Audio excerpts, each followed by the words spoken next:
Voilà, bonjour. Alors on commence tout d'abord, donc bon, alors pas par l'antenne parce qu'elle est dehors, voilà. Et on va aller de l'antenne jusqu'à l'ordi. Donc l'antenne, le fil arrive par là. Donc ici on a le fameux petit préampli LNA, voilà, donc qui est alimenté par ce câble là ici, le blanc là en 12 volts, voilà. Là ici on a la clé USB dont je crois, alors je vais essayer de mettre un peu de lumière, ouais voilà ça va, c'est pas trop hardcore.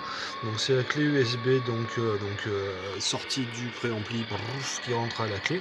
Et derrière on a le cordon USB qui ensuite va aller à l'ordinateur. Donc l'ordinateur est là. Voilà. Alors moi j'ai un bureau étendu, hein, c'est pas nécessaire, mais c'est quand même beaucoup plus agréable. Donc ici on a le logiciel Orbitron en fait, qui nous fait voir donc en temps réel où sont les différents satellites. Donc là effectivement on voit que le NOAA 19 il arrive vers l'Australie. Voilà. Il va passer du jour à la nuit incessamment sous peu. Le NOAA 18, lui il est là, il est au-dessus, il remonte tranquillou. Voilà, donc ça c'est le logiciel Orbitron. Et après donc ici on a le logiciel SDR Sharp dont je vous parlais. Alors ça peut, alors on va en réduire un petit peu. Voilà, tac, tac, histoire que ce soit un petit peu plus lisible. Donc ici on a les fréquences. Il y a une loupiote qui m'emmerde. Parler poliment, voilà. Donc ici on a les fréquences qu'on va pouvoir effectivement modifier au gré de nos envies. Donc ici je le mets en route. Vent 0,60 degrés 5 nœuds, Cavotte, température plus 13, point de rosier, moins unité, clé en montagne, unité 0, unité 3. Voilà, donc ça c'est la tour d'Olna. On peut réduire la bande passante ou l'augmenter.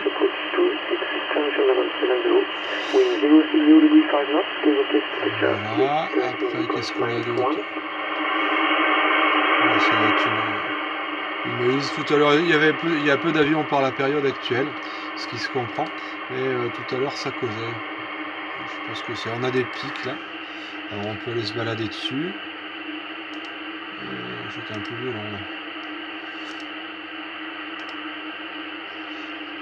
On peut zoomer également sur la fréquence. Voilà, donc là après là je suis sur le 135-500. Mais on peut aussi monter, un petit peu plus haut sur les 152, 154, il y a les taxis, les ambulances, on a les relais radio amateurs, on a aussi la bande FM, hein, si on veut mettre la bande FM. De voir si nous ne sommes pas dans la jonction paradoxale et que le gouvernement ne nous demande pas d'assurer des prestations qu'il est incapable de nous fournir. Donc là voilà, tout ça en fait, donc comme je le disais, en fait sans internet. On peut également, alors je vais baisser, on peut également mettre tout ça en toutes les fréquences qu'on a en mémoire.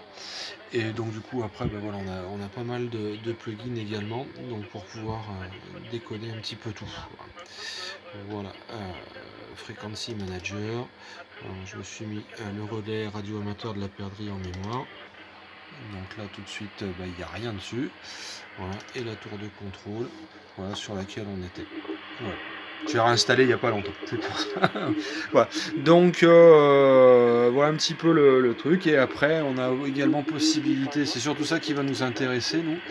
Possibilité, il est où le recorder? Audio recorder, je l'ai vu, il est là, voilà. Donc on a possibilité de sélectionner le dossier dans lequel on veut recorder, on veut enregistrer, on enregistre l'audio et après on peut le réinjecter dans le programme qui va nous permettre de décoder les images satellites. Voilà un petit peu pour le topo. Allez, à plus tard.